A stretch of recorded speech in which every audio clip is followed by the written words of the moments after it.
Grant, O Lord, that all shadows may be dispelled and that I may be more and more thy faithful servant in constancy and serenity. Before thee, may my heart be pure as a pure crystal, so that wholly it may reflect thee.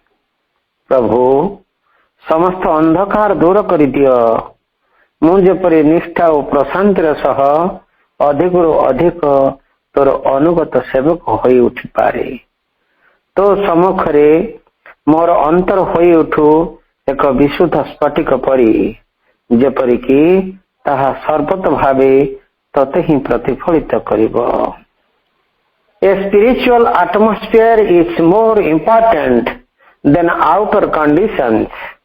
If one can get that and also create one's own spiritual air to breathe in and live in it, that is the true condition of progress. परमा भागवत जननी श्रीमा परम प्रभु श्री अरविंदଙ୍କ चरण कमलरे आमे अनंत कोटि प्रणाम जणाई आरंभ करने को जाउची आजिर online Shri Arvind aspiration पाठचक्र रो कार्यक्रम। आजिर ऑनलाइन श्री अरविंद एस्पिरेशन पाठचक्र रे उपस्थित थिबा समस्त भाई अपामान को वंदे मातरम आ प्रणाम। कार्यक्रम आरंभ रे चलंतु आमे नीरव रे ध्यानस्थ हेबा मंत्रमय सावित्री उच्चारण सहित। आजिर मंत्रमय सावित्री उच्चारण पृष्ठ संख्या रहिची 277। आजिर मंत्रमय सावित्री को उच्चारण करबा पई चलंतु आमे भुवनेश्वर लक्ष्मा आपा को अनुरोध करबा। लक्ष्मा आपा आपण मंत्रमय सावित्री उच्चारण करंतु, आमे समस्ते नीरव रे प्रभु मां को ध्यान करिबो। समस्ते silent. Canto 12, The Heavens of the Ideal. Always the ideal beckoned from afar, awakened by the touch of the unseen, deserting the boundary of things achieved, aspired the strong discoverer, tireless thought, revealing at each step a luminous world. It left known summits for the unknown peaks, impassioned it sought the lone unrealized truth. It longed for the light that knows not death and birth. Each stage of the soul's remote ascent was built into a constant heaven, felt always here. At each pace of the journey marvelous, a new degree of wonder and of bliss, a new rung formed in being's mighty stair, a great wide step trembling with jeweled fire, as if a burning spirit quivered there, upholding with his flame the immortal hope, as if a radiant God had given his soul, that he might feel the tread of pilgrim feet, mounting in haste to the Eternal's house. At either end of each effulgent stair, the heavens of the ideal mind were seen, in a blue lucency of dreaming space, like strips of brilliant sky clinging to the moon. On one side glimmered hue and floating hue, a glory of sunrise breaking on the soul, in a tremulous rapture of the heart's insight, and the spontaneous bliss that beauty gives, the lovely kingdoms of the deathless rose.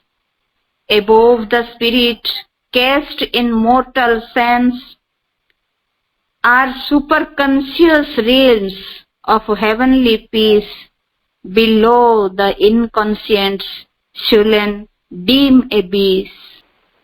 धन्यवाद बापा आम एत जाए नीरव प्रभु मां प्रति ध्यानस्थ थे मंत्रमयी सावित्री उच्चारण बर्तमान समय होती आम कार्यक्रम भक्ति नैवेद्य आम अर्पण करवा आज कार्यक्रम आज कार्यक्रम भक्ति नैवेद्य अर्पण करने चलतु आम गोपीनाथपुर कटक आम दिव्यानी अपा को आम अनुरोध करवा अपा आपण गोटे भक्ति नैवेद्य प्रभु मां चरण कमल अर्पण करंतु अपा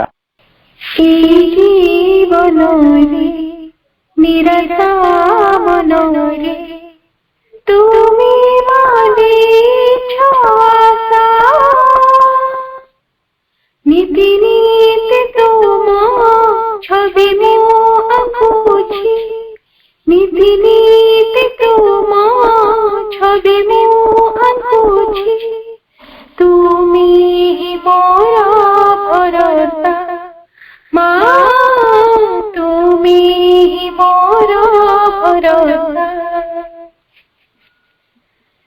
ई जीवन रे निरता मनोरे तुमी माने छुआसा नीति नीति तुम छवि में अपूछी नीति नीति तुम छवि में अपूछी तुमी ही मोरा भरोसा माँ तुमी ही मोरा भरोसा तुम मुह चाहिए तो भूली भविष्यत कथा भावो नहीं किछि तुम मुह चाहिए तो भूली भविष्यत कथा भावो नहीं किछि जानिछि तुमी मो चिरदिन साथी से पाई नीरवे तुमको झुरोची जानिछि तुमी मो चिरदिन साथी से पाई नीरवे तुमको झुरोची नर आखि मने हताशा माँ नर आखि मने हताशा जीवन निरता मनोरे तुमी माने छुआसा नीति नीति तुम छवि में अपूछी तुमी ही मोरा भरोसा माँ तुमी ही मोरा भरोसा मागी बरो नाही कही बरो नाही आपणार सबु गले पर होई मागी बरो नाही कही बरो नाही आपणार सबु गले पर होई भल नो पाउछि मन प्राण दे तुम छाड़ किछि न जणाए मोहि भल न पाउछि मन प्राण दे तुम छाड़ किछि न जणाए मोहि तुमी मोर शेष आशा माँ तुमी मोर शेष आशा जीवन रे निरता मनोरे जीवन रे निरता मनोरे तुमी माने छुआसा नीति नीति तुम छवि में अपूछी नीति नीति तुम छवि में अपूछी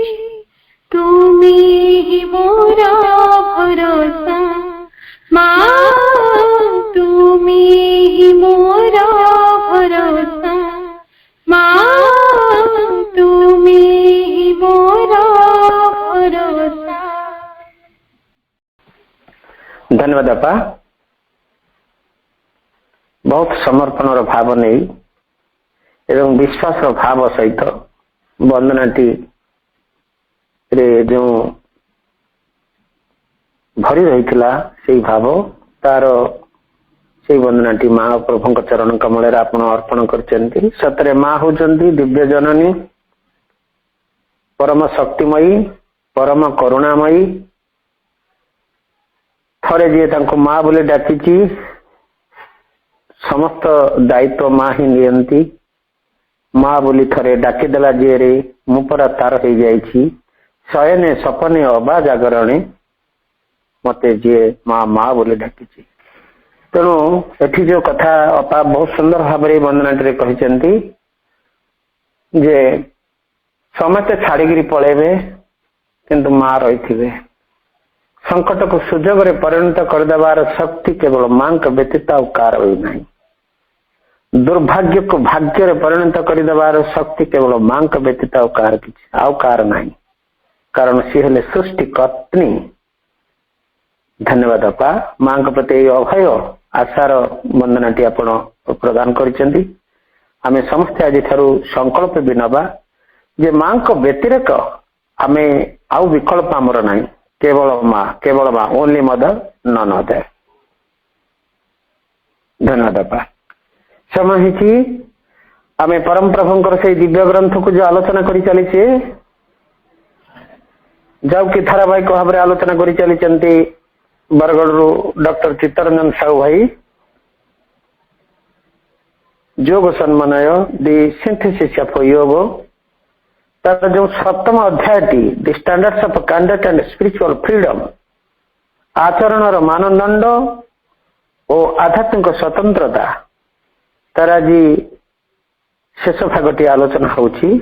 आज आम शेष पर्यायर से चैप्टर पहुंचे भाई को अनुरोध करवा भाई आलोचना और स्वाध्याय को आगे नियंतु यदि समय बलके ताहले अष्टम अध्याय आमे इंट्रोडक्शन करवा भाई को अनुरोध आलोचना स्वाध्याय को आगे नियंतु the standards of conduct and spiritual freedom आचरण मानदंड और आध्यात्मिक स्वतंत्रता सप्तम अध्याय चैप्टर 7 दि सिंथेसिस ऑफ योग।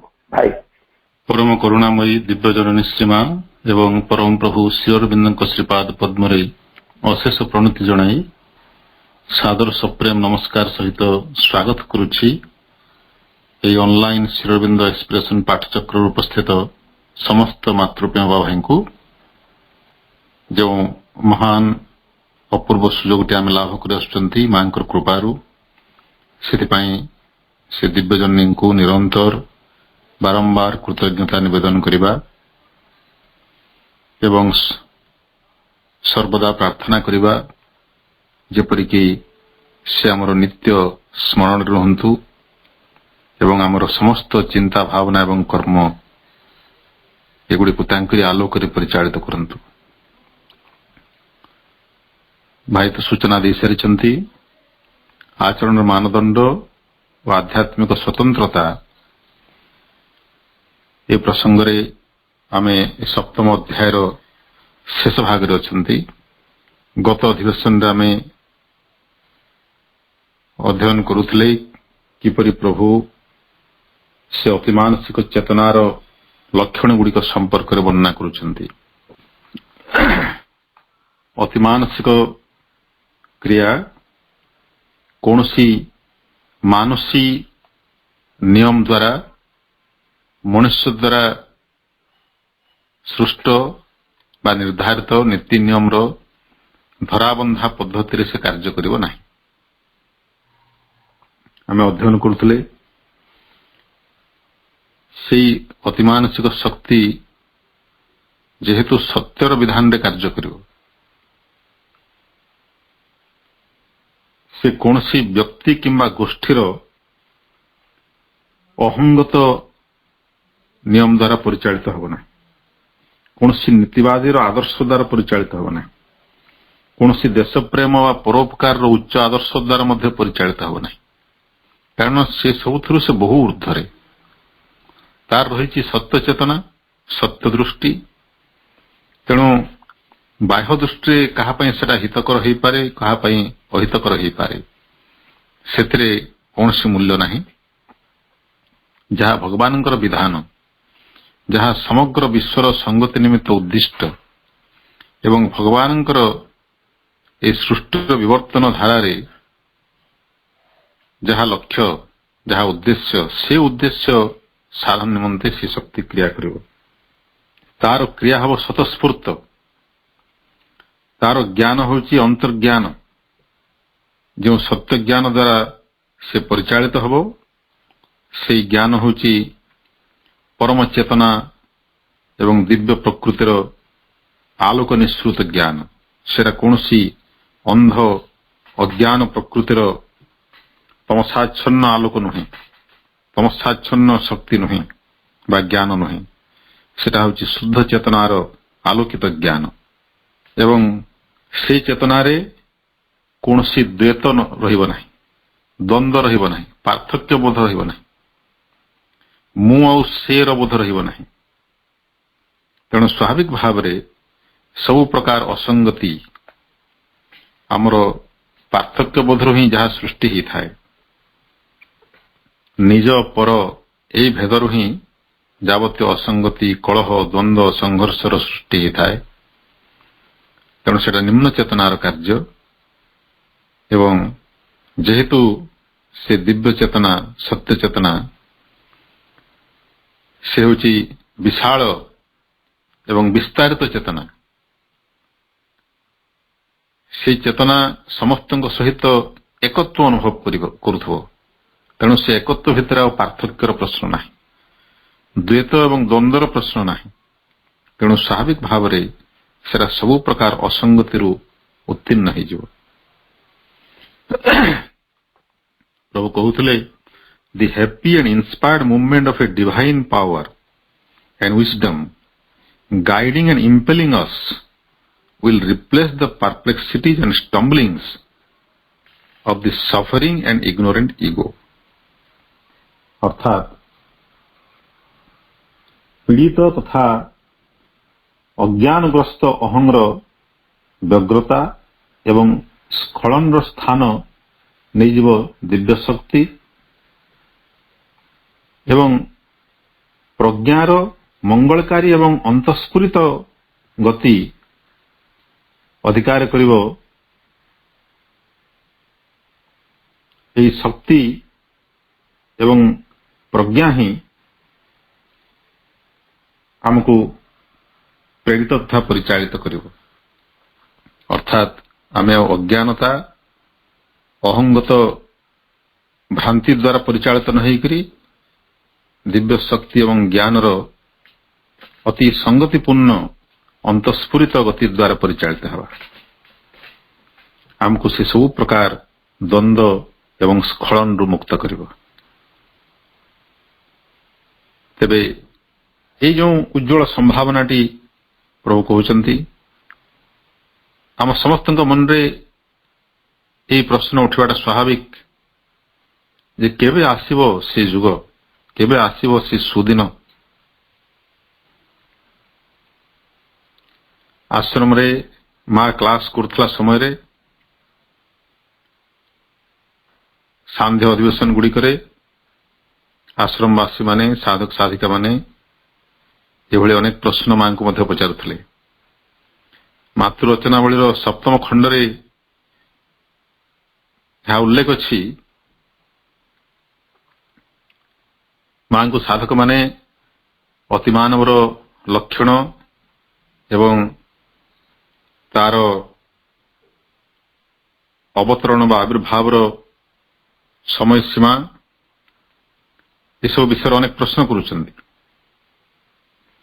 ଏବଂ ମା ସେଠି ସ୍ପଷ୍ଟ ଭାବରେ କହିଛନ୍ତି, ଯଦିଓ ଅତିମାନସ ଶକ୍ତି ଅବତରଣ କରିସାରିଛି, ଅତିମାନସ ଚେତନା ମଣିଷ ଭିତରେ ପ୍ରବେଶ କରିସାରିଛି, କିନ୍ତୁ ଅତିମାନସର ରାଜ୍ୟ ଯେଉଁ ପ୍ରତିଷ୍ଠିତ ହେବ, ଯେମିତି ମନ ଚେତନା ଅବତରଣ କଲା କିନ୍ତୁ ସଙ୍ଗେ ସଙ୍ଗେ ମଣିଷ ସବୁ ଏତେ ସଂଖ୍ୟାରେ ସୃଷ୍ଟି ହେଇନାହାନ୍ତି, ଠିକ୍ ସେହିପରି ଏଥିପାଇଁ ବହୁତ ସମୟ ଅପେକ୍ଷା କରିବାକୁ ପଡ଼ିବ। ମା କହୁଛନ୍ତି ଯେପରି ପଶୁ ଦେହରେ ମନ ଚେତନା ଅବତରଣ କଲା ପରେ ଏବଂ ମନୁଷ୍ୟ ଜାତି ଧରାପୃଷ୍ଠରେ ବିଚରଣ କରିବା ପୂର୍ବରୁ ଏହି ଦୁଇଟି ମୁହୂର୍ତ୍ତ ଏହା ଭିତରେ ଗୋଟେ ଦୀର୍ଘ ସମୟର ବ୍ୟବଧାନ ରହିଥିଲା। ଦୀର୍ଘ ମାନେ ଅନେକ ଯୁଗ, ହଜାର ହଜାର ବର୍ଷ। ମନ ଚେତନା ଅବତରଣ କଲା କ୍ଷଣି ମଣିଷ ସୃଷ୍ଟି ହେଇଗଲା ଏମିତି ନୁହେଁ। ମା ସ୍ପଷ୍ଟ ଭାବରେ ଲେଖିଛନ୍ତି ସେଠି। ଠିକ୍ ସେହିପରି ଯଦିଓ ଅତିମାନସ ଚେତନା ଅବତରଣ କରି ସାରିଛି, ଅତିମାନସ ଜୀବଗୁଣ, ଅତିମାନସ ଚେତନାର ଯେଉଁ ମୂର୍ତ୍ତିମନ୍ତ ସତ୍ତା, ସେମାନେ ମଣିଷ ଭଳି ଏ ପୃଥିବୀରେ ଯେଉଁ ବିଚରଣ କରିବେ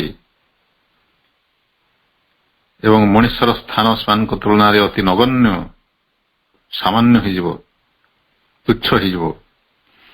ସେ ସମୟ ଆସିବା ପାଇଁ ବହୁତ ସମୟ ଦରକାର, ବହୁତ କାଳ ବାକି ଅଛି, ବହୁତ ଡେରି ଅଛି ଏବଂ ସେଟା ହଠାତ୍ ଏମିତି ହବ ନାହିଁ। ଏମିତି ନୁହେଁ ଯେ କିଛି ହଜାର ବର୍ଷ ପରେ ହଠାତ୍ ବହୁତ ସଂଖ୍ୟାରେ ଅତିମାନବ ଜନ୍ମ ନେଇଯିବେ ଏବଂ ପୃଥିବୀ ବିଚରଣ କରିବାକୁ ଲାଗିବ, ସେମିତି ନୁହେଁ।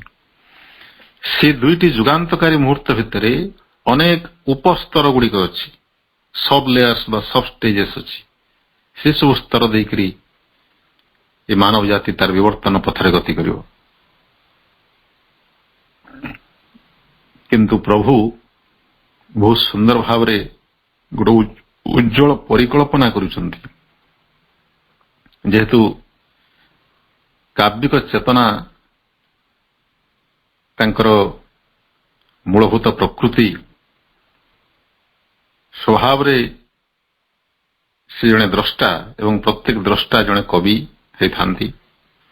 ଆମର ପ୍ରାଚୀନ ଦ୍ରଷ୍ଟା ମାନେ ଯେମିତି ବେଦ ଉପନିଷଦ ରଚୟିତା,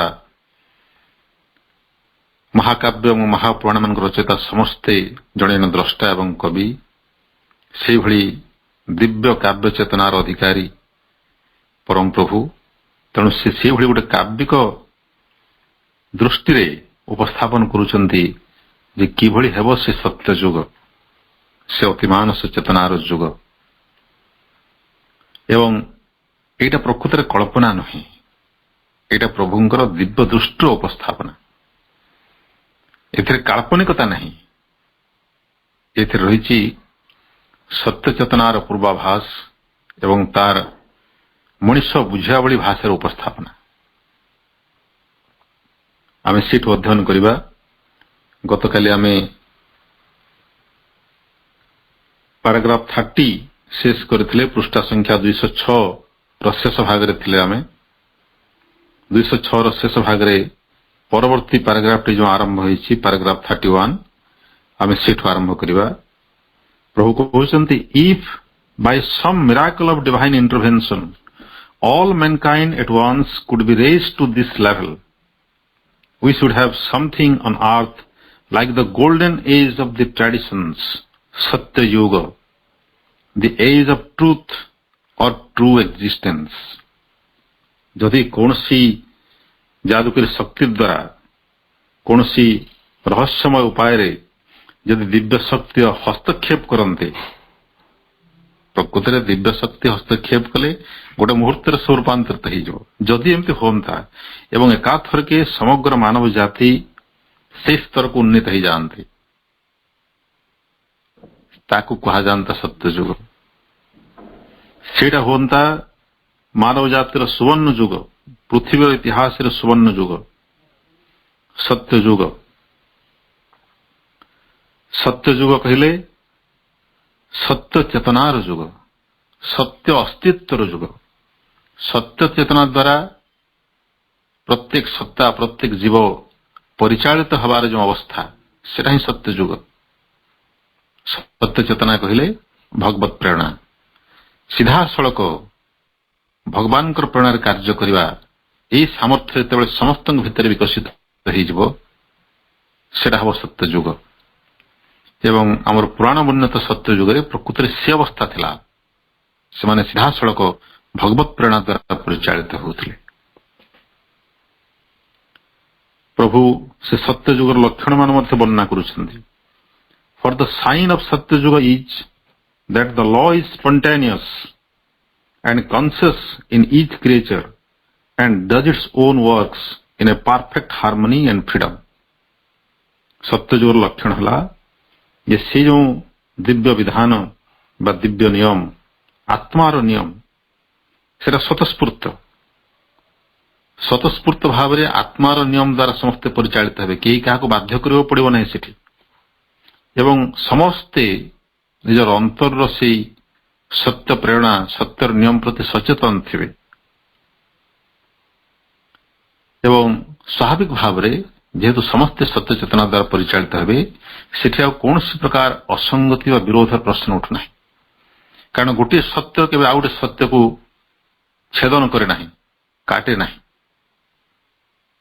जमी कह जाए आमर भाग्य रेखा आमर हाथ देखिकी भाग्य रेखा देखिकी अनेक एस्ट्रोलॉजर बा सामुद्रिक विद्यार जो माने उस्ताद से भविष्यवाणी करथांती जदि यथार्थ भविष्यवक्ता होइथिबे यथार्थ आयत्त थिबो सेमानकर सामुद्रिक विद्या उपरे तेबे दुई जनकर हाथ देखि सेमाने एमती कोनसी कथा कहि परिबे नाही जहाँकि परस्पर भाग्य को विरोध करुथबो भाग्य रेखा गुड़िक परस्पर को छेद करते ना बोली कह जाए एथिपाई जे जेहेतु भगवान विधान सेटा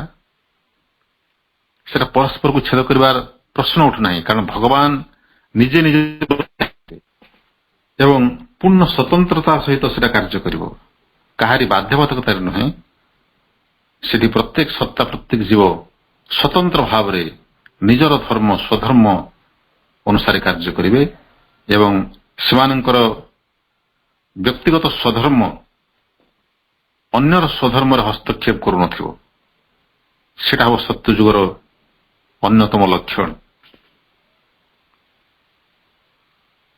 unity and universality not separative division would be the foundation of the consciousness of the race से जाति अति मानस जाति व सत्य चेतनार जाति तांकर चेतनार आधार हबो एकत्व एवं विश्वमयता समस्तଙ୍କ सहित एकत्वर अनुभव एवं विश्वमय अस्तित्व यूनिवर्सल एक्जिस्टेंस सेमाने अनुभव करुथबे एवं पृथक दृष्टि नथिबो सेपरेटिव विजन जो दृष्टि आमको पार्थक्य जना पड़े से दृष्टि तांकर नथिबो लव वुड बी एब्सोल्यूट जोटी प्रेम होइथिबो परम अर्थात संपूर्ण शुद्ध प्रेमर अर्थ होची आत्मदान जोटी कौन से प्रकार प्रत्याशार भाव नथिबो स्वार्थपरतार भाव नथिबो केवल संपूर्ण भाव निजको देई देवार भाव equality would be consistent with hierarchy and perfect indifference एभली गोटे समता से जुगरे प्रतिष्ठित होइथिबो जहाँकि हायरार्की बा हमर जो शासन व्यवस्था रे जणे जेमि सर्वोच्च स्थान रही थाए तार अधीन रे अनेक उपशासक बा मंत्री तांको तळकू अमलातंत्र तांको तळकू कार्यकारी विभाग न्यायपालिका समस्ते जेमति सजा होकर रही थांती गोटे शासन व्यवस्था रे एवं वर्तमान जेमति शासन व्यवस्था रे अनेक असंगति रही द्वंद्व रही यथार्थ समता नहीं समतार अर्थ एमती नुहे जे उच्च पदाधिकारी एवं निम्न पदाधिकारी भितर कौन पार्थक्य रही नहीं सेमती नुहे समता हव यथार्थतार समता जी जहाकू जेभली आचरण करबा कथा सेभली आचरण करिवे आचरण यथार्थता समस्त क्षेत्र में प्रकाशित हब सेटा हूँ इक्वालिटी समतार अर्थ नुहे जे गोटे हाथी को जहाँ दंड मिल गोटे ठेकुआ को से दंड मिल यहाँ यथार्थता समतार यथार्थता यहाँ है ना कारण हाथी को जब गोटे पहाड़ दि जाए गोटे बाड़ी रे ताले हाथीर कौन किसी फरक पड़ो ना से दंड तुच्छ ଏବଂ ଠେକୁଆକୁ ଯଦି ବାଡ଼ି ଦିଆଯାଏ ତାହେଲେ ତାର ତତ୍କ୍ଷଣାତ୍ ମୃତ୍ୟୁ ହେଇଯିବ। ତେଣୁ ସମତାର ଅର୍ଥ ହେଉଛି ଯାହା ପାଇଁ ଯାହା ଉପଯୁକ୍ତ ସେଇ ଆଚରଣ ଏବଂ ବ୍ୟବହାରର ସମତା, ଯଥାର୍ଥ ଆଚରଣର ସମତାରେ ଜଗତ ପ୍ରତିଷ୍ଠିତ ହେବ। ଏଣ୍ଡ ପରଫେକ୍ଟ ଇଣ୍ଡିଫରେନ୍ସ, ଏବଂ ଯେଉଁ ପାର୍ଥକ୍ୟବୋଧ ରହିବ ସେ ପାର୍ଥକ୍ୟବୋଧରେ ମଧ୍ୟ ଗୋଟେ ପୂର୍ଣ୍ଣତା ଥିବ। ସେଠି ପାର୍ଥକ୍ୟ ଜନିତ ଉଚ୍ଚ ନିଚ ଭେଦ ନଥିବ। ବର୍ତ୍ତମାନ ଯେମିତି ଆମର ଶାସନ ବ୍ୟବସ୍ଥାରେ ଉଚ୍ଚ ନିଚ ଭେଦ ରହୁଛି। ଧରାଯାଉ ଗୋଟେ ଯେ ପିଅନ କାମ କରୁଛି, ଅଫିସର ତାକୁ ନିମ୍ନ ଦୃଷ୍ଟିରେ ଦେଖୁଛି, ପିଅନଟା ଅଫିସରକୁ ଗୋଟେ ଉଚ୍ଚ ଦୃଷ୍ଟିରେ ଦେଖୁଛି। ଏଇ ଯେଉଁ ଉଚ୍ଚ ନିଚ ବା ଉଚ୍ଚ ତୁଚ୍ଛର ବୋଧ ସେଟା ରହିବ ନାହିଁ।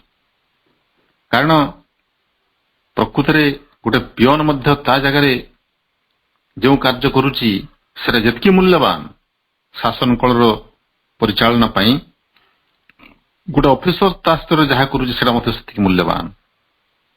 ଯେମିତି ଗୋଟେ ବିରାଟ ଯନ୍ତ୍ର ଚାଲିବା ପାଇଁ ଇଞ୍ଜିନଟି ଯେତିକି ମୂଲ୍ୟବାନ ବା ଯେତିକି ଗୁରୁତ୍ୱ ରହିଛି ତାର, ଗୋଟେ ଛୋଟିଆ ନଟ୍ ବା ଗୋଟେ ୱାସର, ଗୋଟେ ପିନ୍ ର ମଧ୍ୟ ସେତିକି ଗୁରୁତ୍ୱ ରହିଛି। କାରଣ ସେ ଗୋଟିଏ ପିନ୍ ଖସିଗଲେ ମଧ୍ୟ ଚକଟା ଖୋଲି ଯାଇପାରେ। ତେଣୁ ହୋଇପାରେ ଛୋଟ ସେ ଜିନିଷଟି, କିନ୍ତୁ ତାର ମୂଲ୍ୟ, ତାର ଗୁରୁତ୍ୱ କୌଣସି ଗୁଣରେ କମ୍ ନୁହେଁ। ସେଇଭଳି ହେବ ସତ୍ୟ ଚେତନାର ଲକ୍ଷଣ। ସେହି ସତ୍ୟ ଯୁଗର ଚେତନାଧାରୀ ଜୀବମାନଙ୍କ ଭିତରେ ଏଭଳି ହେବ ପାରସ୍ପରିକ ସମ୍ପର୍କ। Absolute justice would be secured by the spontaneous action of the being. ସେଠି ନ୍ୟାୟ ହେବ ସ୍ୱତଃସ୍ଫୂର୍ତ୍ତ। ପରମ ନ୍ୟାୟ ବ୍ୟକ୍ତିର ସ୍ୱତଃସ୍ଫୂର୍ତ୍ତ କ୍ରିୟା ରୂପରେ ପ୍ରକାଶିତ ହେବ। ସେଠି ନ୍ୟାୟ ଭିକ୍ଷା କରିବାକୁ ପଡ଼ିବ ନାହିଁ ଏବଂ ଯିଏ ନ୍ୟାୟାଧୀଶ ହୋଇଥିବ ସେ ଚେଷ୍ଟା କଲେ ମଧ୍ୟ ଅନ୍ୟାୟ କରିପାରିବ ନାହିଁ। ସେଭଳି ଚେଷ୍ଟା ସେ କରିପାରିବ ନାହିଁ। In harmony with the truth of things and the truth of himself and others, and therefore sure of true and right result. ସେଇ ନ୍ୟାୟ ସମସ୍ତଙ୍କ ସହିତ ସଙ୍ଗତି ସ୍ଥାପନ କରୁଥିବ, କାରଣ ପ୍ରତ୍ୟେକ ବସ୍ତୁର ସତ୍ୟ ଚେତନା ସହିତ ଯୁକ୍ତ ହୋଇକରି ସେ କାର୍ଯ୍ୟ କରିବ। ସେଠି କୌଣସି ପ୍ରକାର ଲୁଚା ଛପା ରହିପାରିବ ନାହିଁ। ବର୍ତ୍ତମାନ ଯେମିତି ଲୁଚେଇ ଛପେଇକରି ନ୍ୟାୟକୁ ବାଟବଣା କରି ଦିଆଯାଉଛି, ସେ ଅବକାଶ ସେ ଯୁଗରେ ନଥିବ। ସେଠି ହେବ ନ୍ୟାୟ ସ୍ୱତଃସ୍ଫୂର୍ତ୍ତ। ଯେ ନ୍ୟାୟାଧୀଶ ତାର ନିଜର ସତ୍ୟ ଚେତନା ଆଧାରରେ କାର୍ଯ୍ୟ କରିବ, ଅନ୍ୟମାନଙ୍କର ସତ୍ୟ ଚେତନାକୁ ମଧ୍ୟ ସେ ଏକା ସାଙ୍ଗରେ ଅବଧାରଣା କରିପାରୁଥିବ। ସେଥିପାଇଁ ସେ ସତ୍ୟ ଏବଂ ଯଥାର୍ଥ ପରିଣାମକୁ ହିଁ ସୃଷ୍ଟି କରିବ। Right reason no longer mental but supramental. ସେତେବେଳେ ମଣିଷର ତର୍କ ବୁଦ୍ଧି ସତ୍ୟ ଚେତନା ଉପରେ ଆଧାରିତ ହୋଇଥିବ। ସେଟା ମାନସିକ ହେବ ନାହିଁ, ସେଟା ହେବ ଅତିମାନସର ଜ୍ଞାନ, ଅତିମାନସର ତର୍କ ବୁଦ୍ଧି। Would be satisfied not by observation of artificial standards but by free automatic perception of right relations and their inevitable execution of the act. ବର୍ତ୍ତମାନ ଯେମିତି ସବୁଟେ ଦେଖାଣିଆ ଭାବରେ ଉପର ଠାଉରିଆ ଭାବରେ ଚାଲୁଛି, ବାହ୍ୟ ରୂପରେ ସବୁ ଚାଲିଛି। ଆମେ ସବୁ ସ୍ତରରେ ଦେଖିବା, ସବୁ ଜାଗାରେ କେବଳ ଟୋକନ ଜେସ୍ଚର, ଯାହାକୁ ଆମେ କହୁ, ଗୋଟେ ସୁନ୍ଦର ପ୍ରବାଦ ଅଛି, ଧର୍ମକୁ ଆଖି ଠାର। ଅର୍ଥାତ୍ ବାହ୍ୟ ତ ସବୁ ଠିକ ଠିକ ଚାଲିଛି, ସବୁ ରେକର୍ଡ ଠିକ ଭାବରେ ମେଣ୍ଟେନ ହେଉଛି, ସବୁ ଠିକ ଭାବରେ ଚାଲିଛି ବୋଲି ଲେଖା ହେଉଛି, କିନ୍ତୁ ଭିତରେ ସବୁ ପୋଲା, ସବୁ ଖୋଖଲା, ସବୁ ଫମ୍ପା। ସତ୍ୟ ଯୁଗରେ ସେ ସମ୍ଭାବନା ନାହିଁ। ବର୍ତ୍ତମାନ ମଣିଷର ମନ ସେ ଏତେ ଚାଲାକ, ଏତେ ଧୂର୍ତ୍ତ ଯେ ସେ ନିଜକୁ ନିଜେ ଠକି ଚାଲିଛି। ଯେହେତୁ ସେ ଅଜ୍ଞାନ, ସେ ଜାଣିପାରୁନାହିଁ, ଏହାଦ୍ୱାରା से निजर ही क्षति करुच्ची निजर प्रगति को व्याहत करुच्ची किंतु सत्य चेतना जेहेतु भगवत प्रेरणा द्वारा परिचालित ता पक्षरे एभली घटिबा असंभव से बाह्य पर्यवेक्षण एवं कृत्रिम मानदंड द्वारा संतुष्ट हब नाही केवल नकली भाव में करी देखदेले जदि भितर आंतरिकता न थाए बा ठीक भाव में कार्यटी कराई न थाए ताहले से चेतना से संतुष्ट हब नाही प्रत्येक कार्य को ठीक ठीक भाव में पारस्परिक संपर्क सह ठीक भाव में निर्वाह कले जाइकरी से संतुष्ट हब कारण तार रही गोटे मुक्त स्वतस्फूर्त अनुभव शक्ति ता आखिरे किसी भी लुचि रही पारिबो नाही सत्य चेतनार दृष्टि एवं सेतेबेले प्रभु कहते the quarrel between the individual and the society और disaster struggle between one community and another could not exist सेतेबेले वर्तमान जो द्वंद्व व्यक्ति एवं समाजर स्वार्थ भितर समाजर स्वार्थ सिद्धि पाई व्यक्तिगत स्वार्थ को जलांजलि देवाक पड़ुची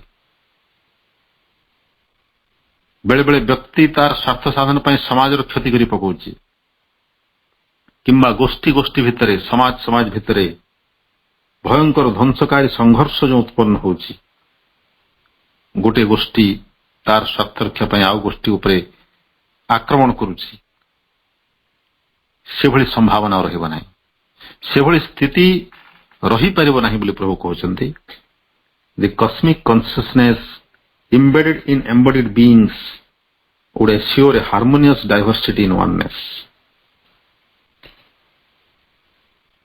सेतेबेले देहधारी जीव मध्यरे निहित सार्वभौम चेतना एकतारे समरस विविधता को सुनिश्चित आधार प्रदान करियो अर्थात इस सर्वधारी सत्ता मान भितर जो विश्व चेतना लुक्कायित हो रही निहित हो रही सार्वभौम चेतना से विविधता तो स्वीकार करिवो किंतु एकत्व भितरे गोटे संगतिपूर्ण विविधता गोटे हार्मोनियस डायवर्सिटी समरस बा संगतिपूर्ण विविधता को से निश्चित करियो सेठी विविधता थिबो से जुगरे एमती न कि समस्ते केवल भिन्न भिन्न सत्ता हिथिबे किंतु समस्ते एक ताहले तो ए सृष्टि लालित्य तार छंदमयता तार सौंदर्य संपूर्ण विलुप्त हो सेमती नुह यदि सब खाद्य रसगोला परिणत हो जाए ताल रसगोला सबुठ भयंकर खाद्य हम से तेणु सेटा रहिबो नाही विविधता रहिबो किंतु से विविधता भितर संगति प्रकाशित होतो विरोध न तापरे शेष पैराग्राफ ए अध्यायर paragraph 32 page number 207 in the actual state of humanity it is the individual who must climb to this height प्रभु कहते से जो सत्य जुगर उज्जवल संभावना सेटा हठात एका सांगरे अचानक ये पृथ्वी अवतीर्ण हो ना एका थरके समग्र मानव जाति किंबा गोटे गोष्ठी रूपांतरित हो एका थरके गोटे अतिमानस चेतनाधारी जीव ये पृथ्वी अवतीर्ण हो प्रथमे व्यक्ति को व्यक्तिगत सत्ता को सही शिखर को चेतनार से शिखर को आरोहण करने को पड़ो एटा होची मानव जातिर भविष्य it is the individual who must climb to this height as a pioneer and precursor मानव चेतना ही ସମସ୍ତଙ୍କର ଗୋଟେ ଅଗ୍ରଗାମୀ ନେତା ଭାବରେ, ଅଗ୍ରଦୂତ ଭାବରେ ଚେତନାର ସେ ଉଚ୍ଚତମ ଶୃଙ୍ଗ ଆରୋହଣ କରିବ ଏବଂ ତାହା କରି ଦେଖେଇଛନ୍ତି ପ୍ରଭୁ। ସେ କେବଳ କଥାରେ କହିନାହାନ୍ତି, ସେଟା ସେ କରି ଦେଖେଇଛନ୍ତି। ଏବଂ ଶ୍ରୀମା ମଧ୍ୟ ଯଦିଓ ସେ ତାଙ୍କର ଅନୁଭୂତି ବିଷୟରେ ଏତେ ବିଶଦ ଭାବରେ ଲେଖି ନାହାନ୍ତି, ଯେମିତି ପ୍ରଭୁ ବିଭିନ୍ନ ଜାଗାରେ ଲେଖିଛନ୍ତି, ତାଙ୍କର ଯୋଗ ସମନ୍ୱୟ ଗ୍ରନ୍ଥରେ କୁହନ୍ତୁ, ଦିବ୍ୟ ଜୀବନରେ କୁହନ୍ତୁ, ବିଭିନ୍ନ ପତ୍ରାବଳୀରେ, ନିଜ ସମ୍ବନ୍ଧୀ ଲିଖିତ ପତ୍ରାବଳୀରେ ଏବଂ ସର୍ବୋପରି ତାଙ୍କର ମହାକାବ୍ୟ ସାବିତ୍ରୀ, ଯୋଉଟା ହେଉଛି ତାଙ୍କର ଚେତନାର ଅଭିଯାତ୍ରାର ବୟାନ, ପ୍ରଭୁ ସ୍ପଷ୍ଟ ଭାବରେ ତାଙ୍କର ଅନୁଭୂତି ବ୍ୟକ୍ତ କରିଛନ୍ତି। ଆମେ ବର୍ତ୍ତମାନ ସେ ଅନୁଭବରେ ପହଞ୍ଚି ନ ପାରିଲେ ମଧ୍ୟ ମାନସିକ ଭାବରେ ଏତିକି ତ ବୁଝିପାରିଛନ୍ତି ଯେ ସେଇ ଚେତନାର ଉଚ୍ଚତମ ଶୃଙ୍ଗକୁ ପ୍ରଭୁ ଆରୋହଣ କରିଛନ୍ତି ନିଜେ ଏବଂ ତାଙ୍କର ଅନୁଭୂତି ବର୍ଣ୍ଣନା କରୁଛନ୍ତି ଆମେ ବୁଝିବା ଭଳି ଭାଷାରେ, ଯଦିଓ ଆମର ଚେତନା ତାକୁ ପ୍ରକୃତିରେ ବୁଝିବା ପାଇଁ ଏପର୍ଯ୍ୟନ୍ତ ସମର୍ଥ ହୋଇନାହିଁ।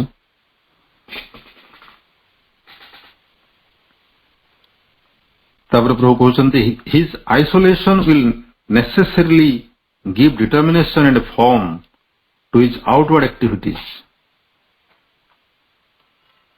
ତାର ଯେଉଁ ଆଇସୋଲେସନ ମାନେ ସେ ଅନ୍ୟମାନଙ୍କ ଠାରୁ ଯେଉଁ ଅଲଗା ହେଇଯିବ,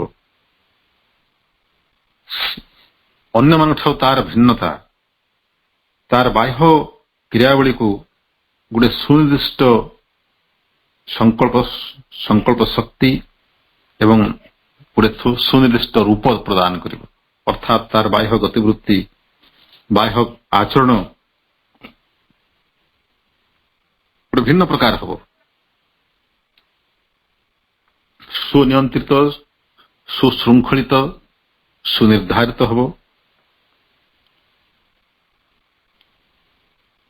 That must be quite other than those of consciously divine collective action।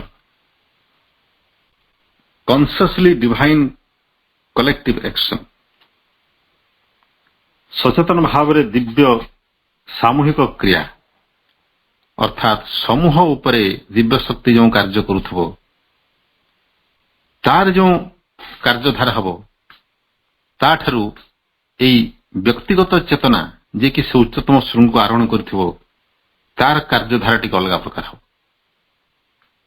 ସାମୂହିକ ଭାବରେ ତ ସୃଷ୍ଟି ପ୍ରଗତି କରୁଥିବ, ଦିବ୍ୟ ଶକ୍ତିର କ୍ରିୟାରେ ସମଗ୍ର ସୃଷ୍ଟି ବା ଗୋଷ୍ଠୀ ପରିଚାଳିତ ହେଉଥିବ, ସେମାନଙ୍କର ପରିବର୍ତ୍ତନ ମଧ୍ୟ ପରିଲକ୍ଷିତ ହେଉଥିବ, କିନ୍ତୁ ସେମାନଙ୍କର ପରିବର୍ତ୍ତନ ଅପେକ୍ଷାକୃତ ଅତି ଧୀର ଏବଂ ମନ୍ଥର ହେବ।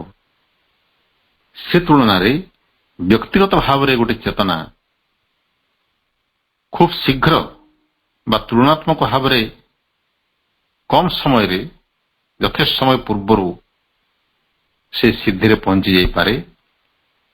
ତେଣୁ ତାର ଆଚରଣ ଏହି ଗୋଷ୍ଠୀଗତ ଆଚରଣ ଠାରୁ ଭିନ୍ନ ହେବ। The inner state, the root of his acts will be the same। ତାର ଅନ୍ତର୍ଚେତନାର ଅବସ୍ଥା, ତାର କ୍ରିୟାର ଯେଉଁ ଉତ୍ସ, ଯେଉଁ ପ୍ରେରଣା ଦ୍ୱାରା ସେ କାର୍ଯ୍ୟ କରିବ, ସେଟା ସମାନ ରହିବ, ସେ ସତ୍ୟ ଚେତନା ଦ୍ୱାରା ପରିଚାଳିତ ହେବ। But the acts themselves may be very different from what they would be on earth, liberated from ignorance। କିନ୍ତୁ ତାର କାର୍ଯ୍ୟ ହେବ ସ୍ୱତନ୍ତ୍ର। ଏହି ପୃଥିବୀରେ ଯେତେବେଳେ ସତ୍ୟ ଚେତନା ବିରାଜମାନ କରିବ, ଅଜ୍ଞାନତାରୁ ଯେତେବେଳେ ମୁକ୍ତ ହେବ ଏ ପୃଥିବୀ, ସେତେବେଳେ ସାଧାରଣ ମାନବ ଜାତି ଯେଉଁଭଳି ଆଚରଣ ପ୍ରଦର୍ଶନ କରୁଥିବେ, ତାଠାରୁ ମଧ୍ୟ ଭିନ୍ନ ହେବ ସେ ଅତିମାନସ ଚେତନାଧାରୀ ଜୀବର ଆଚରଣ। Nevertheless, his consciousness and the divine mechanism of his conduct, if such a word can be used of so free a thing, would be such as has been described, free from that subjection to vital impurity and desire and wrong impulse, which we call sin. प्रभु कहते या सहित तार चेतना अर्थात से अतिमानवर चेतना एवं तार आचरण जो दिव्य पद्धति जदि एमती शब्द प्रयोग करा जाई पारे बोली प्रभु कहते तार आचरण गोटे दिव्य पद्धति डिवाइन मेकानिजम जदि कहा जाए सेटा किपरि हबो ना एपरि हबो जे से सब प्रकार प्राणी को अशुद्धता कामना वासना एवं मंद आवेग प्रवेग गुड़िक संपूर्ण मुक्त हो जहाँ को आम कहू पाप चेतनार कलुष अशुद्धता जहाँ असंगति सृष्टि करे निज भितर एवं परिवेश रे एभली सब प्रकार कंपन रु से संपूर्ण मुक्त हो unbound by that rule of prescribed moral formulas निर्धारित पूर्व निर्धारित नैतिक सूत्र गुड़ाक से मुक्त हो कौन सी नैतिकतार सूत्र से बंधा ही नमती करवा कथा सेमती करवा कथा एटा उचित सेटा अनुचित मनुष्यकृत एभली नैतिकतार सूत्र द्वारा से आदौ बंधा ही व्हिच वी कॉल वर्च्यू अर्थात पाप एवं पुण्य ए उभयर बोधर से उत्तीर्ण हो spontaneously sure and pure and perfect in a greater consciousness than the minds मन चेतनारू अति बृहत्तर विशालतर गोटे चेतनार शुद्धता एवं उन्नता द्वारा एवं निश्चितता द्वारा से स्वतस्फूर्त भाव में परिचालित होता governed in all its steps by the light and truth of the spirit आत्मार सत्य एवं आलोक द्वारा प्रत्येक पदक्षेप तार परिचालित होथो कौन सी अहंगत अज्ञानग्रस्त धारणा द्वारा नुहे बरं से परिचालित होथो आत्मार शुद्ध ज्ञान एवं आलोक द्वारा बट इफ ए कलेक्टिविटी और group could be formed of those who have reached the supramental perfection प्रभु कहते जदि एभली अतिमानस पूर्णतार प्रतिष्ठित चेतना एभली चेतनाधारी सत्ता संत मनीष कह ना अतिमानस चेतनाधारी जीव बा अतिमानव सेमानंकर जदि गोटे ग्रुप गोटे दल सृष्टि हो पारंता एभली गोटे समूह बा गोष्ठी बा गोटे दल सृष्टि करा जाई पारंता रचना करा जाई पारंता there indeed some divine creation could take shape निश्चित भाव में सेठी गोटे दिव्य सृष्टि रूप ग्रहण करंता a new earth could descend that would be a new heaven गोटे नूतन पृथ्वी से जन्मलाभ करंता जहाँकि होता गोटे नूतन स्वर्ग a world of supramental light could be created here अतिमानस आलोकर गोटे नूतन पृथ्वी गोटे नूतन दुनिया यही पृथ्वी रे सृष्टि हो पारंता amidst the receding darkness of this terrestrial ignorance এই পার্থিব অজ্ঞানতার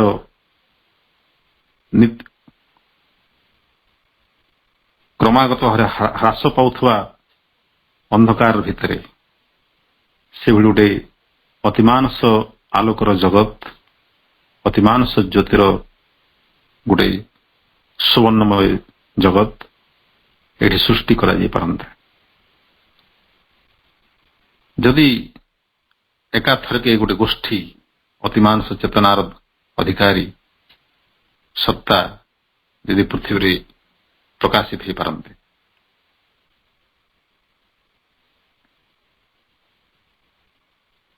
तेबे ये जो उज्जवल संभावना ସତ୍ୟ ଯୁଗ ସତ୍ୟ ଚେତନାର ଯୁଗ କଥା ପ୍ରଭୁ ଏଠି ଉପସ୍ଥାପନ କରୁଛନ୍ତି। ନିଶ୍ଚିତ ଭାବେ ସେଟା ଆସିବା ପାଇଁ ବହୁତ ସମୟ ବାକି ଅଛି, କିନ୍ତୁ ସେ ଯୁଗ କେତେ ଶୀଘ୍ର ଆସିବ ବା ବିଳମ୍ବରେ ଆସିବ ତାହା ନିର୍ଭର କରୁଛି ଆମର ଆନ୍ତରିକତା ଏବଂ ନିଷ୍ଠା ଉପରେ। ଅଧ୍ୟାୟର ଏଠି ପରିସମାପ୍ତି ଘଟିଛି। ଏ ଅଧ୍ୟାୟରେ ପ୍ରଭୁ ଯାହା ଉପସ୍ଥାପନ କରୁଛନ୍ତି ତାକୁ ଆମେ ସଂକ୍ଷେପରେ ପୁନରାଲୋଚନା କରିବା। ଆମର ବ୍ୟକ୍ତିର ଆଚରଣ ଯେ ମାନଦଣ୍ଡ ଗୁଡ଼ିକ ପ୍ରଭୁ ଉପସ୍ଥାପନ କଲେ, ବ୍ୟକ୍ତିଗତ କାମନା ବାସନା, ସାମାଜିକ ଆବଶ୍ୟକତା, ନୈତିକତାର ଉଚ୍ଚ ଆଦର୍ଶ, ପରୋପକାର, ସେବା, ଦେଶପ୍ରେମ ଇତ୍ୟାଦି ଉଚ୍ଚ ଆଦର୍ଶ ଏବଂ ସର୍ବଶେଷରେ ଆତ୍ମାର ଆହ୍ୱାନ, ଯାହା ତାର ପ୍ରକୃତ ସ୍ୱଧର୍ମ, ତାର ପ୍ରକୃତ ସ୍ୱଭାବ, ତାର ପ୍ରକୃତ ପରିଚୟ, ତା ଦ୍ୱାରା ପରିଚାଳିତ ହେବା। এই ଚାରୋଟି ମାନଦଣ୍ଡ ଭିତରେ ଆତ୍ମିକ ମାନଦଣ୍ଡଟି ସର୍ବଶ୍ରେଷ୍ଠ, ସର୍ବୋଚ୍ଚ, ଯୋଉଠି କୌଣସି ପ୍ରକାର ଅସଙ୍ଗତି ବା ଦ୍ୱନ୍ଦ୍ୱର ସମ୍ଭାବନା ନାହିଁ। ଅନ୍ୟ ସବୁଗୁଡ଼ିକରେ କୌଣସି ନା କୌଣସି ଜାଗାରେ ଦ୍ୱନ୍ଦ୍ୱ ରହିଛି। ବ୍ୟକ୍ତିର ସ୍ୱାର୍ଥ ଗୋଷ୍ଠୀର ସ୍ୱାର୍ଥରେ ବାଧା ଦେଉଛି, କିମ୍ବା ଗୋଷ୍ଠୀ ଗୋଷ୍ଠୀର ସ୍ୱାର୍ଥରେ ବାଧା ଦେଉଛି। ଗୋଷ୍ଠୀ କିମ୍ବା ବ୍ୟକ୍ତିର ସ୍ୱାର୍ଥ ପାଇଁ ନୈତିକତାକୁ ଜଳାଞ୍ଜଳି ଦେବାକୁ ପଡୁଛି ଏବଂ ନୈତିକତାକୁ ସମର୍ଥନ କଲେ ବେଳେବେଳେ ସେଟା ବ୍ୟକ୍ତି କିମ୍ବା ଗୋଷ୍ଠୀ ପାଇଁ ପରମ ଅନ୍ୟାୟ ସିଦ୍ଧ ହେଉଛି। ଏହି ସବୁ ଦ୍ୱନ୍ଦ୍ୱର ସମାଧାନ କେବଳ ଆତ୍ମିକ ଚେତନାରେ ହିଁ ସମ୍ଭବ। ଆତ୍ମିକ ଚେତନାରେ ପ୍ରତିଷ୍ଠିତ ହେଲେ ବ୍ୟକ୍ତି ଯେଉଁ କାର୍ଯ୍ୟ କରିବ ସେଠି ଅସଙ୍ଗତି ସୃଷ୍ଟି ହେବ ନାହିଁ, କାରଣ ସେଠି ରହିଥିବ ଏକତ୍ୱ, ସମତା ଏବଂ ବିଶ୍ୱମୟତା। ସେହି ସତ୍ୟ ଚେତନାରେ ବ୍ୟକ୍ତି କିଭଳି ଅବତୀର୍ଣ୍ଣ ହେବ, କିଭଳି ଉପନୀତ ହେବ, ଯେତେବେଳେ ସେ ନିଜ ଭିତରେ ଶୁଣିପାରିବ ଭଗବାନଙ୍କର ଆହ୍ୱାନ, ଭଗବାନଙ୍କର ପ୍ରେରଣା, ଦିବ୍ୟ ପ୍ରେରଣା, ସତ୍ୟ ଚେତନା, ସେଟା ହିଁ ପ୍ରକୃତରେ ସତ୍ୟ ଯୁଗ ବା ମାନବ ଜାତିର ସୁବର୍ଣ୍ଣ ଯୁଗ ଏ ପୃଥିବୀରେ। ତେବେ ନିଜ ଭିତରେ ସେ ଭଗବାନଙ୍କର ଇଚ୍ଛା, ଭଗବାନଙ୍କର ପ୍ରେରଣାକୁ ଆମେ କିପରି ଶୁଣିବା, ସେଟା ହେଉଛି ଆମର ପ୍ରଥମ କର୍ତ୍ତବ୍ୟ ବର୍ତ୍ତମାନ। ଏବଂ ସେ ବିଷୟରେ ପରବର୍ତ୍ତୀ ଅଧ୍ୟାୟରେ ପ୍ରଭୁ ବିଶଦ ଭାବରେ ଆଲୋଚନା କରିଛନ୍ତି, ବିଶଦ ଭାବରେ ଉପସ୍ଥାପନା କରୁଛନ୍ତି। ଏବଂ ସେଠି କହିଛନ୍ତି ପ୍ରଭୁ ଗୋଟେ ଜାଗାରେ ଯେ ସର୍ବପ୍ରଥମେ ଆମକୁ ଏହି ଅହଂ ବୋଧକୁ ଛାଡ଼ିବାକୁ ପଡ଼ିବ। The first thing the sadhaka has to do is to recoil from the egoistic forms of activity and get rid of the sense of I that acts. ଆମର ପ୍ରତ୍ୟେକଟି କାର୍ଯ୍ୟରେ, ଏପରିକି ମାନସିକ କର୍ମରେ ମଧ୍ୟ, ପ୍ରତ୍ୟେକଟି ଚିନ୍ତାରେ ମଧ୍ୟ ସେ ସେନ୍ସ ଅଫ୍ ଆଇ, ମୁତ୍ୱ ହିଁ କାର୍ଯ୍ୟ କରୁଛି। ଅତି ସଂଗୁପ୍ତ ସୂକ୍ଷ୍ମ ଭାବରେ ଆମର ଅହଙ୍ଗତ ସତ୍ତାଟି ସବୁବେଳେ ସମ୍ମୁଖକୁ ଆସୁଛି। ତାକୁ ପ୍ରତ୍ୟାଖ୍ୟାନ କରିବାକୁ ପଡ଼ିବ, ସେଥିରୁ ନିଜକୁ ପୃଥକ କରିବାକୁ ପଡ଼ିବ। ଏବଂ ତାର ସ୍ତର ଗୁଡ଼ିକ ଯେଉଁ ପ୍ରଭୁ କହିଛନ୍ତି ମା ବହିରେ, ପ୍ରଥମେ ଆମେ ଭଗବାନଙ୍କର ସେବକ ମନେ କରିବା, କାରଣ ପାର୍ଥକ୍ୟ ବୋଧ ରହିଥିବ। ହଠାତ୍ ମୁକ୍ତ ଆମେ ଛାଡ଼ିପାରିବା ନାହିଁ, କଳ୍ପନା କଲେ ମଧ୍ୟ ଛାଡ଼ିପାରିବା ନାହିଁ, ଭିତରେ ଭିତରେ ସେଟା ପ୍ରକାଶିତ ହେଉଥିବ। ତେଣୁ ସେ ମୁକ୍ତ ପ୍ରକାଶିତ ହେଲେ ଆମେ ମନେ କରିବା ଯେ ମୋ ପାଇଁ ମୁଁ କରୁନି, ଭଗବାନଙ୍କର ସେବା ପାଇଁ କରୁଛି, ଭଗବାନଙ୍କର ସନ୍ତୁଷ୍ଟି ପାଇଁ, ତାଙ୍କର ଇଚ୍ଛା ପାଇଁ। ଏଇଟା ହେବ ସେବକ ଭାବ। ତାପରେ ଆସିବ ଯନ୍ତ୍ର ଭାବ। ଧୀରେ ଧୀରେ ଆମର ଅନୁଭବ ହେବ ଯେ ପ୍ରକୃତରେ ମୁଁ କରୁନାହିଁ, ମୋତେ କେହି କରେଇ ଦେଉଛି, ମୋ ଦ୍ୱାରା କରେଇ ଦେଉଛି। ମୁଁ ଗୋଟେ ଯନ୍ତ୍ରବତ୍ ଚାଲିଛି ବିଶ୍ୱଶକ୍ତିମାନଙ୍କ ଦ୍ୱାରା ଏବଂ ସେ ବିଶ୍ୱଶକ୍ତି ସମୂହକୁ ପରିଚାଳିତ କରୁଛନ୍ତି ପରମା ଜନନୀ ଭଗବାନଙ୍କର ଯୋଗମାୟା।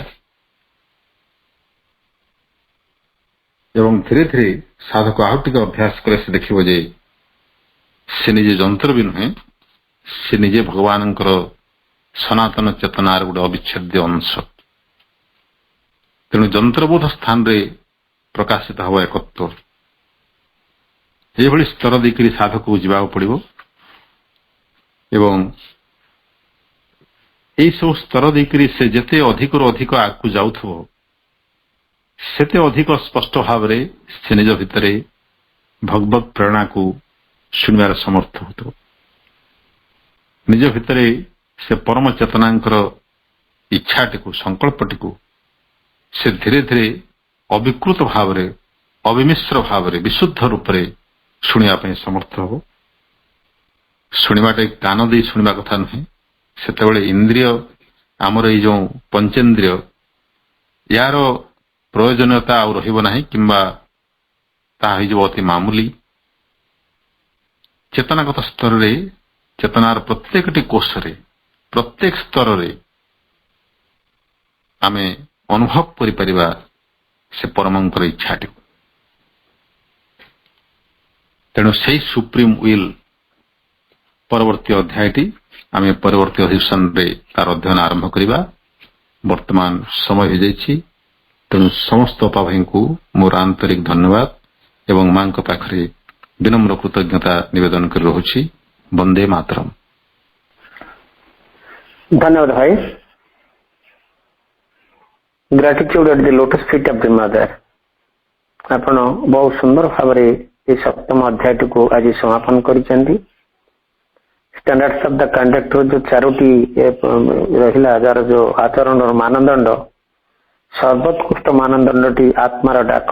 ଆତ୍ମାର ଚେତନା ସହିତ, ଆତ୍ମାର ଚେତନାରେ ଆମେ ପରମ ଚେତନା ସହିତ କେମିତି ଆମେ ମିଶିଯିବା, ସେଇ ପରମ ଚେତନା ଆମ ଭିତରେ ଆସି କିପରି କ୍ରିୟା କରିବ, ତାରି ବିଷୟରେ ବହୁତ ସୁନ୍ଦର ଭାବରେ ତାକୁ ଆପଣ ବ୍ୟାଖ୍ୟା କରିଛନ୍ତି ଏବଂ ଆଗାମୀ ଅଧ୍ୟାୟର ମଧ୍ୟ ସମ୍ୟକ ଇଣ୍ଟ୍ରୋଡକ୍ସନ ବି ଦେଇଛନ୍ତି। ଆସନ୍ତାକାଲି ପୁଣି ଆସନ୍ତା ଥରକୁ ଆମର ସୋମବାର ଦିନ ଆମେ ପୁଣି ସେଇ ଅଷ୍ଟମ ଅଧ୍ୟାୟକୁ ଆମେ ପ୍ରବେଶ କରିବା। ଆଲୋଚନା ବହୁତ ସ୍ପଷ୍ଟ ରହୁଛି। ପ୍ରଭୁଙ୍କର ଏଇ ଦିବ୍ୟ ମହତ୍ଵ ବାଣୀ ଗୁଡାକ ବ୍ୟାଖ୍ୟା କଲାବେଳେ ଯୋଉ ପ୍ରକାର ଭାଇବ୍ରେସନ ରହୁଛି, ସେ ଭାଇବ୍ରେସନ ରେ ପ୍ରକୃତରେ ଅନ୍ତଃପୁରୁଷ ଜାଗ୍ରତ ହେଇଯାଉଛନ୍ତି। ଏହା ମୁଁ ଅନୁଭବ କରେ ଯେ ଯେତେବେଳେ ବି ଆପଣ ଆଲୋଚନା ବି କରନ୍ତି, ସେ ଆଲୋଚନା ସମୟରେ ବାହାରଟା ସୁପ୍ତ ହେଇଯାଏ କିନ୍ତୁ ଅନ୍ତର ଜଗତ, ଅନ୍ତର ଆଖି ବୁଝିକି ଆମେ ଭିତରକୁ ଡୁବି ଯାଉ ଏବଂ ସେଠି ଆମେ ସେଇ ଭିତରେ ହିଁ ଏଇ କଥା ଯାକ ବହୁତ ସୁନ୍ଦର ଭାବରେ ଶ୍ରବଣ କରୁ। ଏଇଟା ରାଜକିଶୋର ଭାଇ ଆର ଏକ୍ସପିରିଏନ୍ସ ଟାକୁ ଗୋଟେ ଥର ଦଉଥିଲେ, ଭାଇବ୍ରେସନ ଟା ଦଉଥିଲେ। ପ୍ରକୃତରେ ସେଇଭଳିଆ ହୁଏ ଯେତେବେଳେ ସିନ୍ଥେସିସ୍ ଯୋଗ ଆଲୋଚନା କରନ୍ତି ଚିତ୍ତ ଭାଇ ଆମର, ଅନ୍ତର ଜଗତରେ ଆମକୁ ସବୁ ଭିତରକୁ ଡୁବି ଯାଉ। ବାହ୍ୟ ଜଗତ କଥା କିଛି ଜଣା ପଡନି, ଶୋଇ ପଡିଲା ଲାଗେ କିନ୍ତୁ ସେ ଭିତରେ ବହୁତ ଠାଇ ସେ ପ୍ରଭୁଙ୍କର ମାର୍ମିକ କଥା ଗୁଡାକ ଶୁଣା ଯାଉଥାଏ ଏବଂ ତାର ଓପେନିଂ ଟା ଟିକେ ଟିକେ ସେ ଭିତରୁ ହଉଥାଏ। ଯୋଉ ଭିତରେ ଯୋଉ ରହିଛନ୍ତି ଅନ୍ତଃସତ୍ତାଟା ଶୋଇ ଯାଉଛନ୍ତି, ସିଏ ପୁରା ତାଙ୍କୁ ସେ ଜାଗ୍ରତ ହେଇ ଆସିଲା ଭଳିଆ ଲାଗେ। ଏଇ ଯୋଉ ଅନୁଭୂତିଟା, ପ୍ରାକ୍ଟିକାଲ ନଲେଜ ଟା ଯାହା ହଉଥିଲା ଆଜି ମୁଁ ଖୋଲିକିରି କହିଥିଲି ଭାଇଙ୍କ ଇଏରେ, ଏହା ହିଁ ପ୍ରାୟ ସମସ୍ତଙ୍କର ହଉଥିବ ନିଶ୍ଚିତ।